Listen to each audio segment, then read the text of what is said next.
Уйди, уйди, уйди. Стой, стой, журналист! Журналист! Все, все, все.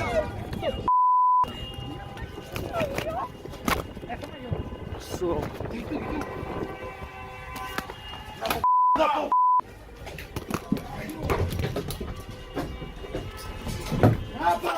Руки за голову!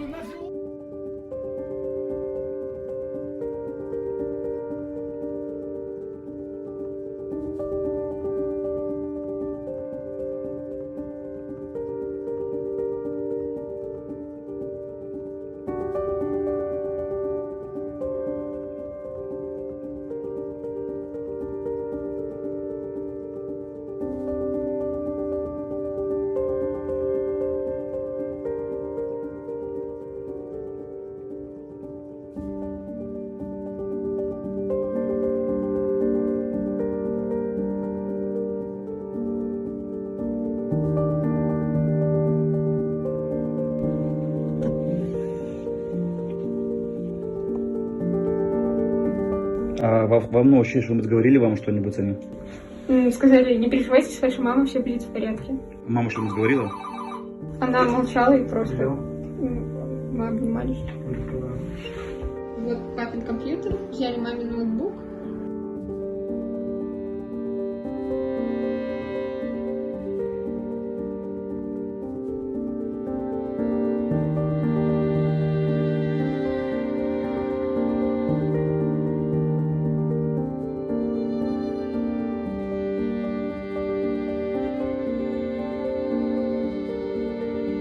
Меня информируют, что вот там, где-то на Тутбай, Семен Борисович, как этот он, здесь ваш этот непорядочно себя ведет и порой. Так сколько можно работать? Я же вас спросил год назад. Я ему поручил всех евреев взять под контроль в Беларуси, и даже Павел Изотыч не возмущался. Здесь он никак не может, ты не можешь этого человека нормализовать. Посмотри внимательно. Когда президент захотел вас нормализовать, это страшно было? Страшно. Это очень смешно было. Когда какие-то публикации не нравятся, начинают названивать, снимите. А мы не снимаем, потому что это сразу все увидят, и это подорвет доверие, это наша пользовательская база. Как мы можем снять? Вот, и потому что все-таки пишем правду, никуда не склоняемся, нас терпят. Пока терпят. Хотя вы видите, в 2015 году меня нормализовать хотели, и в прошлом году это позорное дело Белта.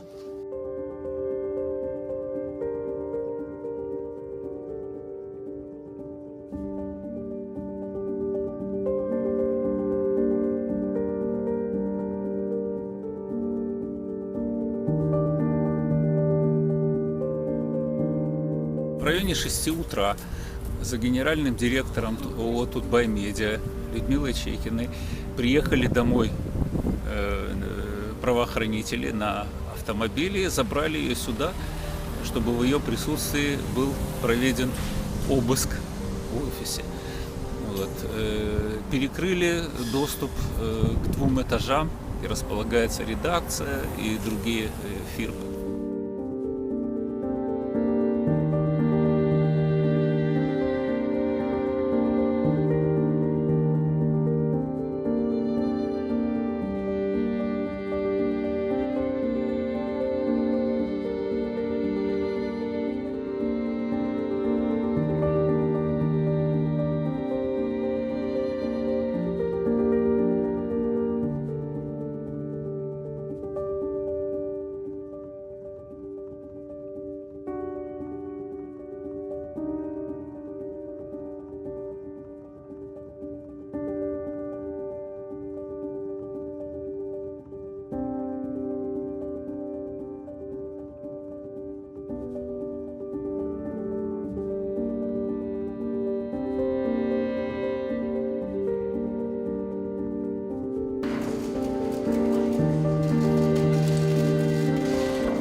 Меня порадовало то, что приговор оказался мягким, чем попросила прокурор.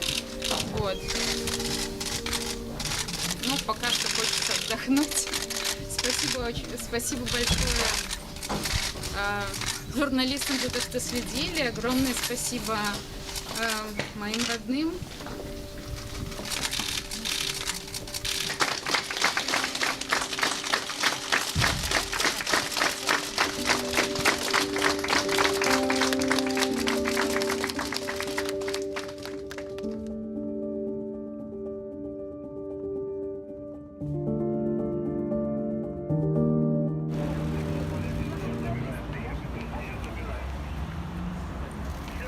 Я журналист, я журналист. Да вы что, не видите, что ли? Я журналист. Кто вы такой? Представьтесь, пожалуйста. Представьтесь. Представьтесь, вы кто? Мы журналисты. Милиция. Милиция? Как ваша фамилия? Иванов. Подожди. О. Вы же до суда, наверное, до понедельника, да? Что он говорит? Не слышу.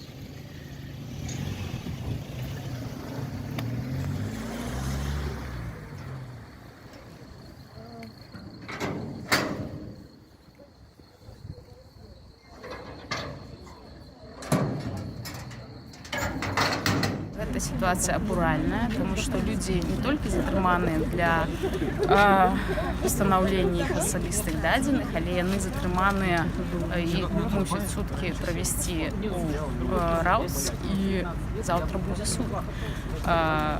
Суд за што? Люди спокойно выконвалі сваю працу.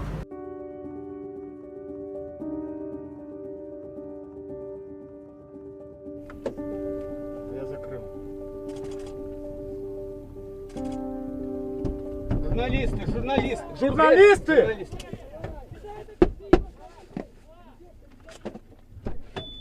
Пресса, пресса, пресса, пресса. Хорошо. Дубай. Аккредитацию, аккредитацию. Дубай. И машину тоже.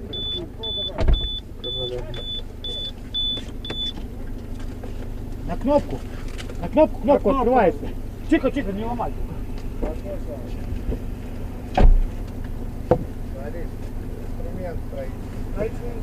Каски, кому ты везешь каски? На работу. Низкие каски. Низкие каски.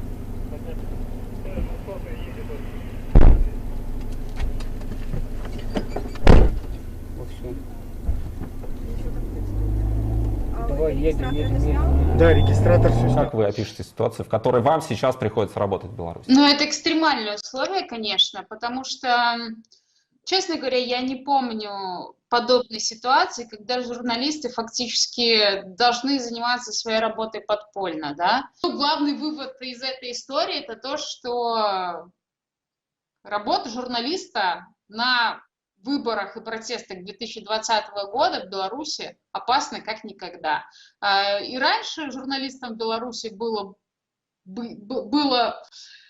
сложно работать, скажем так, но в этом году ситуация стала экстремальной. Мы понимаем, что уже выпить все 26 лет, но сегодня особенно это становится очевидно, это невероятное давление и запрет на профессию практически, потому что люди, которые выполняют свой профессиональный долг, подвержены сейчас риску и вот находятся, к сожалению, в таких местах, это недопустимо. В третьем тысячелетии в центре.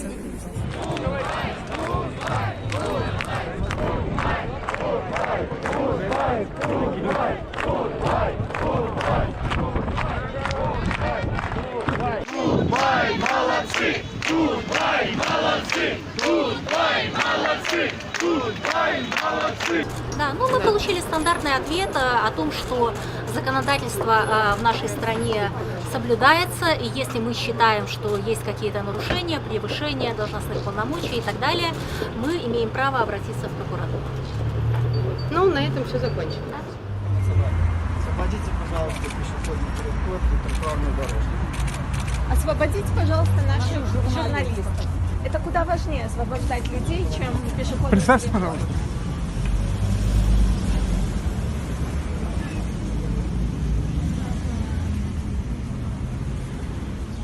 даже «Репортеры без границ» нам совершенно не обязательно. Мы сами видим тот беспредел и ужас, в который мы погрузились в последние несколько месяцев. Ну, не последние, а вот начиная, я бы даже сказала, не с августа, а все-таки с мая прошлого года, когда была объявлена вот старт избирательной кампании, потому что наших ребят в РУВД стали увозить уже в мае. Сначала ребят увозили на несколько часов в РУВД, потом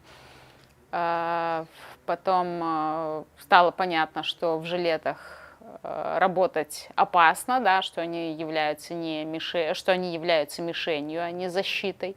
1 сентября до сих пор помню 3 суток, а потом, когда вот эта практика уже установилась, ребята стали получать 15 суток. Но еще у нас в этом году была история, когда задержали Надю Калинину, которая, в общем-то, просто шла освещать съезд делегатов Всебелорусского народного собрания. У нас было 12 человек на 5-местную камеру.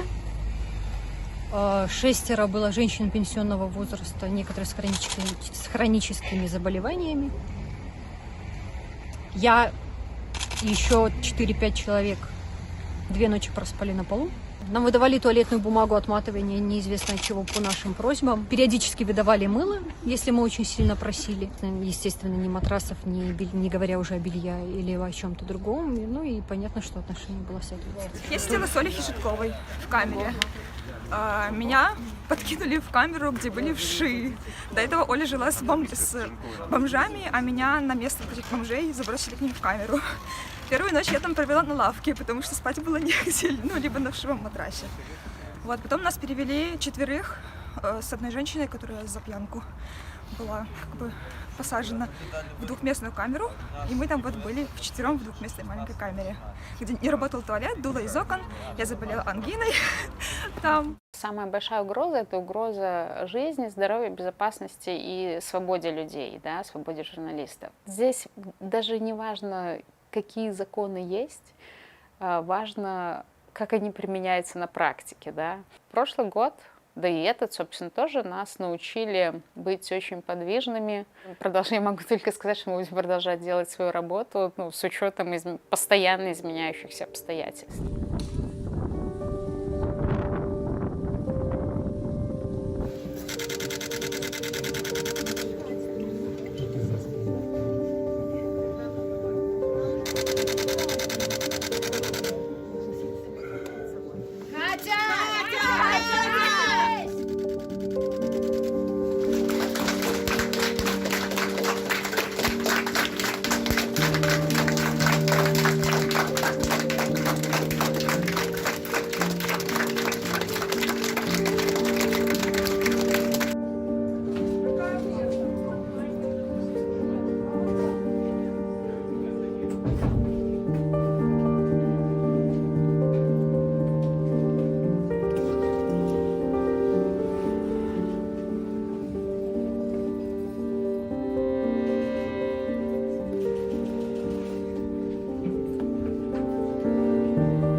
Я вас попрошу убирать свои сотовые телефоны и не вести видеосъемку здесь.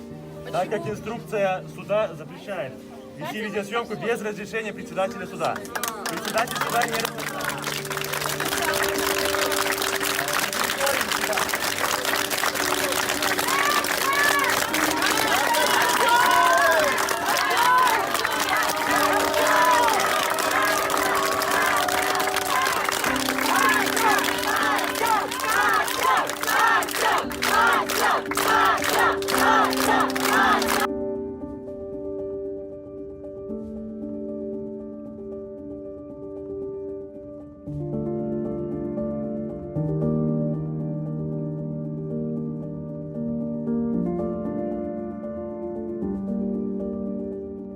Для нас, для редакции Тутбай и вообще для всех коллег самым важным событием было, естественно, решение городского суда по делу 0 промилле, в соответствии с которым наша Катя все-таки выйдет на свободу 19 мая, и мы этого события с большим нетерпением ждем.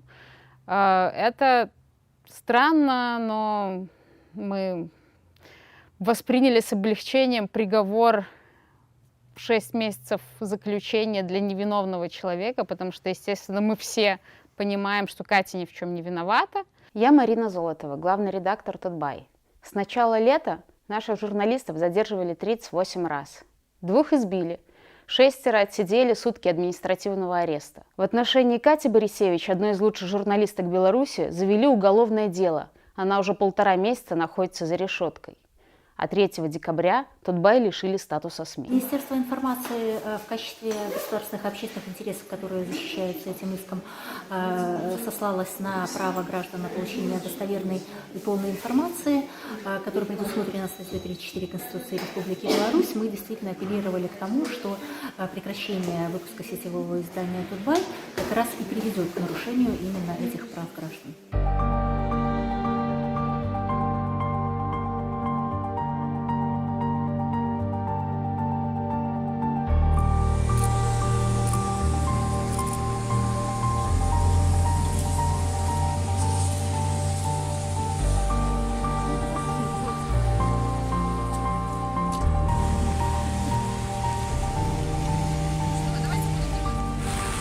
Вчера с Тутбаем произошло, ты знаешь, как это было? Я вообще ничего практически не знаю. Я только знаю, что вчера были обыски, все. Ну, то есть адвокат ко мне приезжал около 3 часов, наверное, я поэтому вообще ничего не знаю. Ничего не читала, вообще не знаю. Ты вот рассказывала про этапных наручников, но какое-то особое отношение к тебе было все это время? Так как у меня была коричневая карточка, склонна к экстремизму, то все люди с коричневой карточкой перевозятся таким образом, этапируются. Просто что со мной вместе были 2 женщины, осужденные за убийство после 39-й статьи. У них сроки были 9-10 лет. Они потом смеялись, что они ехали просто, спокойно, а я, как экстремист или склонный к экстремисту, ехала в наручниках. Ничего, я это так тоже прошла. Статья, которую ты написала в ноябре, думала ли ты про то, что будут такие последствия, что она сделает такой резонанс? Ну, слушайте, никто про это не думал, и я 15 лет работаю журналистом, каждый день пишу материал, и мне кажется, ни одному журналисту в голову не придет, что твоя статья может послужить тем, что ты окажешься в подобном. Какое-то изменение моральное произошло за это время, за эти трудности, которые пришлось пережить? Ну, мне кажется, я теперь научилась на все безумные вещи смотреть спокойно. Сказать, что меня кто-то там сломал, или я стала другой, или какой-то там в ноябре зашла одно, а вышла другое, я так не могу сказать. То есть внутреннюю свободу тебе никто не смог дать? Да, внутреннюю точно никто. То есть, да, меня лишили свободы, я достаточно много, не могла там видеть дочку, только первое свидание получила через 3 месяца. Но внутренне я была свободным человеком всегда, я оставалась свободным человеком. Мы могли пойти по другому пути, да. Мы свой выбор сделали, когда решили жить именно в этой стране. Мы свой выбор сделали, когда решили именно в этой стране заниматься журналистикой и заниматься именно так, как мы ей занимаемся. То есть рассказывать честно о том, что происходит в стране. Вот. Ну а раз мы этот выбор сделали, то как бы... Ну да, естественно, есть опасения определенные. Ты понимаешь, что не находишься в безопасности, что отвечаешь за свободу, за безопасность других людей, но выбор уже сделан, да. Мы вышли на улицу, і кожен з нас не ведав, куди йти, напевно, праз. Гадіно згубилися, а лиш хтось уздимівся. Ми вийшли на вулицю, зненацьку так. Кому ми потрібні, коли не собі, коли все адметне адмятає світ, коли позірк стомлений очуняє знов. Грести и догрести до чего? До победного конца. До победного конца.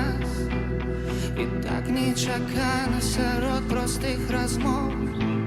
А чуєш, що правильно, правильно. Ми вийшли на вулицю, і кожен з нас не ведав, куди йти. Напевно, праз.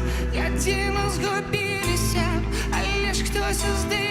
вместе мы вышли на улицу, зненацку